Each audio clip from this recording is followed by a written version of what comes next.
Counter Logic Gaming giving themselves a little bigger of a timer here in this game.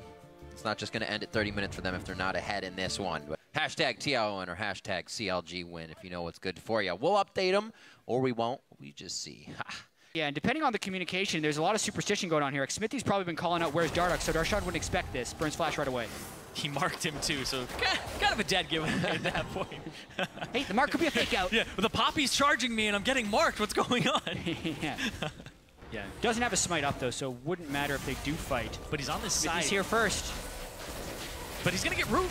Yeah, teleport into counter. Oh, Matt's choice was awesome. Defianced himself and put himself in front of the cocoon. The team chases now with Lourlo's teleport. A few more hits. The rend is early for the slow, and they couldn't add the next few. Here's the TP coming in from Darshan. He gets the tether from Matt, but does not get locked down. And Piglet gets hit up first. The counter comes from CLG. It's the counter logic of the gaming, and it's the one that works. Matt's gonna be the next one to be finalized. An aphromoo even picks up a little on that one. And Team Liquid committed so hard to that dive with no way of matching what could be a double teleport to come back down at them. Well, Huhi actually got to walk there. I think Fenix read that early and he tried to get back to lane to start pushing it. Uh-oh. Never good to be the caboose. The straggler always takes the most. There's a Soraka, though. Good cocoon there is forced to flash, but Lourlo comes in with the TP, looking to finalize the kill for the team. Is the communication there? The follow-up from the package from downtown. Fenix from across the screen. He's the one taking the turret, and aphromoo runs for the hills as they take down two members of CLG. And Liquid strike back in one fell swoop there. Lourlo TPs, didn't even see that coming from the backside. They still are ahead, and they're going to be able to move quite easily off of this turret. Bottom's waiting to be dropped by TL, but that's because they also get dragon pressure out of this. But yeah, maybe he just got a little bit too bodied in that first game by the challenging smite and wanted to go it himself, but I actually feel like this is worse. Speaking of bodied.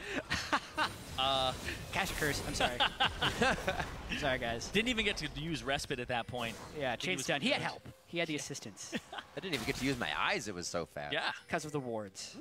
Until they get something else. And right it paid off on this. If you're pushed up all the time, they had encroach in the a jungle. lot of wards to set that one up. And that's the main reason they got the kill. Meanwhile, Dardoch did not have division control of them coming up. I guess the Sightstone did matter for sure. That's the Sightstone kill right there. I'm really interested to see the difference of having a Soraka in the teamfight phase if we get there. Xmithie's having way more pressure in this game. Yeah. The red buff tag on there that they wanted to try and do. But yeah, that's a really good point. We've seen Ekko's get incredibly high AP numbers with that, as well as being tanky. Yeah, and just a little bit of a duel here. There's Xmithie. Yeah. They knew Lourlo just flashed on the last play, so Xmithie flashes in for this one. Says, we'll get it this time. Yeah, and you were talking about the Dark Seal, and Ekko, hey, Fenix. He has to walk through it. He's going to have a 2v1 for a second. Dardoch's not really there to help him out with too much mana, and they may have bitten off way more than they can chew. They thought it was going to be an in-and-out job, and it is definitely a let's get the hell out of here. Made a mistake. They have lost Fenix already, and CLG almost looks like they want more. Darshan's going for the pressure so the team can get the turret. We spent all the first game praising Team Liquid for their patience and how they were never overcommitting for something on CLG. And then almost as if seeming to make up for something, Fenix just goes in wildly. Fenix with the teleport. His trademark, I make play. And no, not so much this time. CLG was on top of that play. Because he gets thrown on top of it, he can't cast any spells to follow it. A little high fee, but they got back up. Piglet, oh dear. I'm gonna go the other way, you go that way! Oh no! And we're both dead. They both split up. They both get taken down. Kill's going to Xmithie. And Darshan as CLG now starts to own the map, something they really looked to do in game one. Just couldn't achieve it. For CLG, I feel like they had faith in their strategy and they're just executing differently this game. The core of the team composition is the same. Again, Matt upgrading to Eye of the Watcher. Teleport from Darshan and from Huhi. Big fight.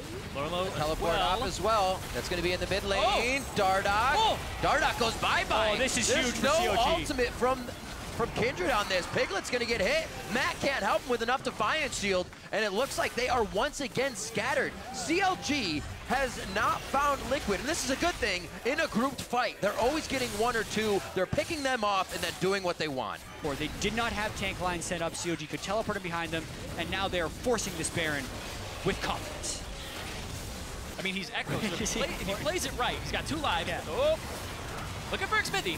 He's got to get over to Matt. There we go. Down. Oh, that package! Phoenix a little too far forward, right in the Lamb's Respite. This is going to be a tough one. Everybody's going to pop his head goes down, and it's going to be Xmithie first. Piglet, no, yes. He gets the mat. That's rather Stixxay, and they're going to push this fight out now. Lourlo taking a bit of damage on the outside, flashing forward for the Poppy, and he gets just that popped out of the fight. And now CLG once again standing in front of a turret they can take down.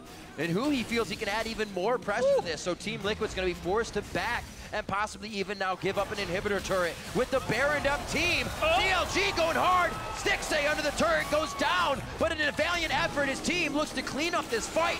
And there's the kill, the phase dive from Darshan as they head back for the inhibitors. 18 stacks, boys. He's going big. That's a huge fight, though, for CLG. Once again, the package was amazing from Phoenix, but CLG just had such a big goal lead.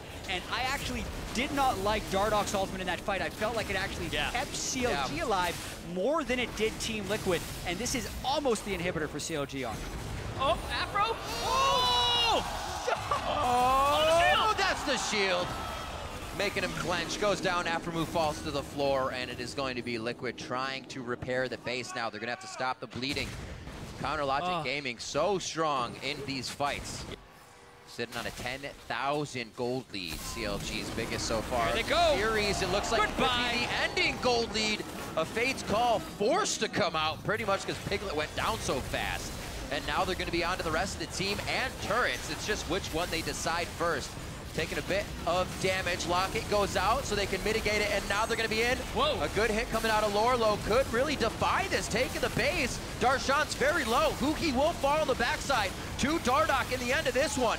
And it's going to be the Guardian Angel that comes up, which gives the rest of CLG some time to move forward and start to get that damage down. The inhibitors are now something they can grab. Oh, wait! Soraka! Where's the focus? Isn't even there it is. The kill coming in.